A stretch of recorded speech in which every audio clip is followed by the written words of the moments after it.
Assalamualaikum warahmatullahi wabarakatuh. Kami dari kelompok 10 ingin mengerjakan tugas akhir semester dengan tema judul Tidak Emas Perpustakaan dan Pendidikan Islam. Saya Asnawa Tugas Menjami dan teman saya Muhammad Lutfi Jayobi. Baik, selanjutnya lebih dari sejarah terdakwah imanan. Pada abad ke-8 hingga abad ke-13 Masehi, dunia Islam tidak hanya mengumpulkan buku, melainkan membangun mesin memproses intelektual terbesar di dunia. Sumber pengetahuan klasik, Yunani, secara India, dan fungsi lembaga bisa penambahan masalah, ruang diskusi, debat ilmiah, bimbingan dan pelestarian manuskrip, prinsip disiplin ilmu, sains, filsafat, kedokteran dan teknologi. Segitiga emas pusat intelektual Islam, tiga institusi raksasa menjadi sentrum literasi dunia, ditopang oleh sistem filantropi yang menjamin kebebasan akses pendidikan. Jadi, bisa lihat itu sistem apapnya dari the pillar of access.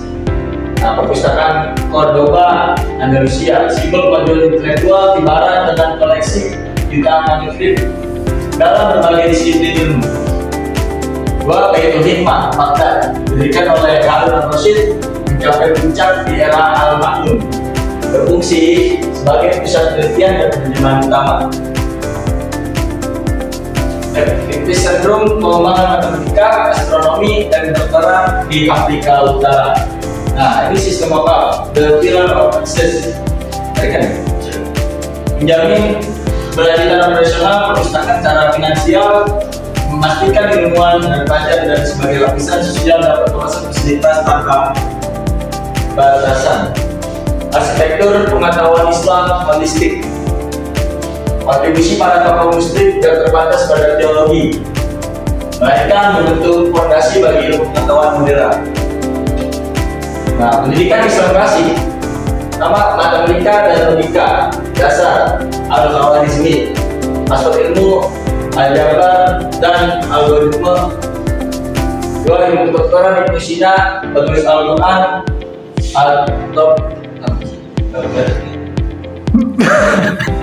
pendidikan Islam klasik, pertama matematika dan logika dasar, Al-Khawarizmi, ilmu aljabar dan algoritma atau dasar komputasi modern. Dua, ilmu kedokteran Ibnu Sina, penulis Al-Qur'an fil Aktif, rujukan utama medis Eropa selama berabad-abad. Tiga, ilmu sosial dan peradaban, Ibnu Khaldun, atau sosiologi modern melalui mahakarya Muqaddimah. Yang empat, etika dan integrasi Bedouin Al-Ghazali, mengintegrasikan ilmu agama dengan filsafat serta merumuskan konsep pendidikan akhlak. Yang kelima, filsafat dari pendidikan Al-Farabi, pengembangan struktur filsafat, logika dan sistem pendidikan. Baik, saya akan lanjut kepada teman saya, Muhammad Lutfi Jayobi. Selanjutnya, titik patah peradaban anatomi kemunduran. Yang pertama ada faktor eksternal, kejutan untuk ada tragedi 1258 Masehi, invasi Mongol menghancurkan Baghdad. Dampak langsung Baitul Hikmah tutup, ribuan manuskrip berharga tak tergantikan hilang atau hancur di Sungai Tigris. Faktor internalnya pembusukan kronis. Yang pertama, pepecahan politik. Yang kedua, krisis budaya. Dan yang ketiga, pergeseran orientasi. Lanjut. Selanjutnya, reinkarnasi Baitul Hikmah, sintesis masa lalu dan masa depan. Perpustakaan ideal masa kini mengadopsi roh intelektual, sejarah, dan mewujudkan dalam ekosistem digital. Fungsi fundamental, medium dan penyimpanan, yaitu melestarikan pengetahuan.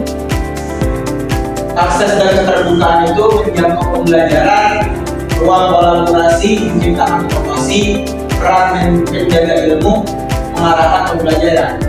Era keemasan Islam atau Baitul Hikmah, medium dan penyimpanannya, manuskrip disalin dengan tangan, didukung sistem muafak untuk akses tanpa batas kelas sosial, ruang diskusi debat ilmiah dan sentra penerjemahan, peran penjaga ilmu, ilmuwan dan penerjemahan ilmu. Ketiga, perpustakaan di era modern. Medium dan penyimpanan e-book, jurnal ilmiah internasional, dan database digital terpusat. Akses dan keterbukaannya inklusif, open access, mendukung lifelong learning di mana saja. Yang ketiga, ruang kolaborasinya, ruang interaktif multimedia, area kolaborasi dan fasilitas IT pendukung penelitian. Peran penjaga ilmu, pustakawan sebagai fasilitator informasi dan navigator literasi digital.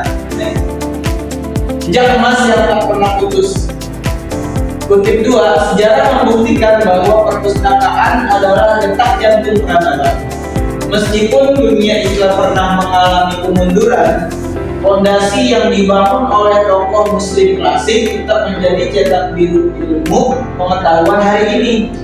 Tantangan masa kini bukan sekedar membangun ruang fisik, tetapi menghidupkan kembali semangat Baitul Hikmah, adaptasi berbasis teknologi, dan terus meningkatkan kualitas manusia. Mungkin penjelasan dari kita itu saja. Apabila ada salah atau kekurangan, mohon dimaafkan sebesar-besarnya. Kurang lebihnya dari kita nomor 10. Assalamualaikum warahmatullahi wabarakatuh.